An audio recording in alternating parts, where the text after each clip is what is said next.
word engineering essentially means to make something happen, something that we want, we will make it happen in the most efficient possible way. That's engineering. If you're doing it in horribly inefficient ways, that cannot be called engineering, isn't it? We will say this is a fine piece of engineering when something that we want is happening with least amount of friction and with least amount of consumption.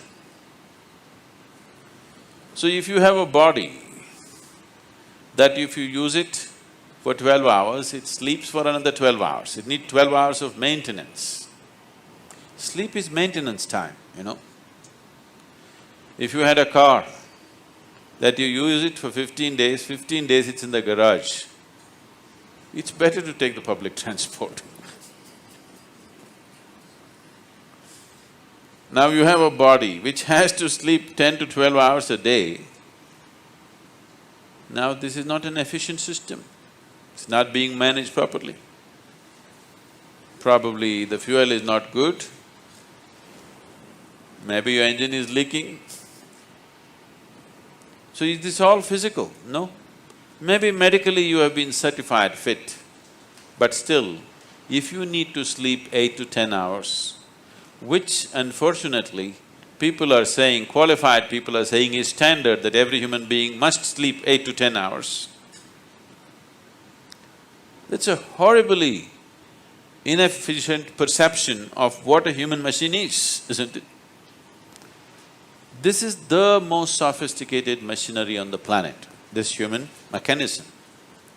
If this mechanism is made such a way that half the time it's in maintenance, you cannot call it the most sophisticated.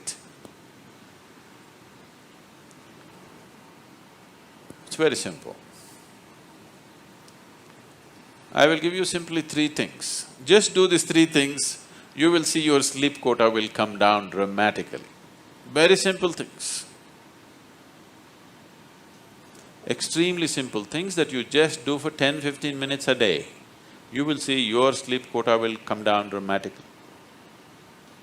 I'll give you something else, another 3 things to do, very simple things. You do this, your food quota can be brought down to at least 30 to 40% of what you're eating, still maintain your weight, maintain much more activity than you're maintaining right now, and with much less sleep. So, you engineer something because you want to run it more efficiently.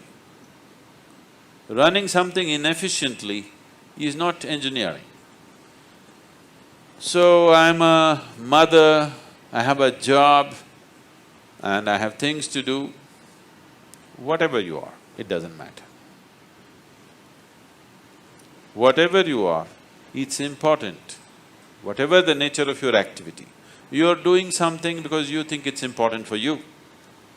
If you're doing something that's important for you, if you think your work is important, the first and foremost thing that you should do is you should work upon yourself. Inner engineering is a systematic way of working upon yourself, not just in the body, not just in the mind, not just in the emotional level, but all aspects, your body, mind, emotion and energy, if all these things are aligned and organized properly, this machine will work so much more efficiently.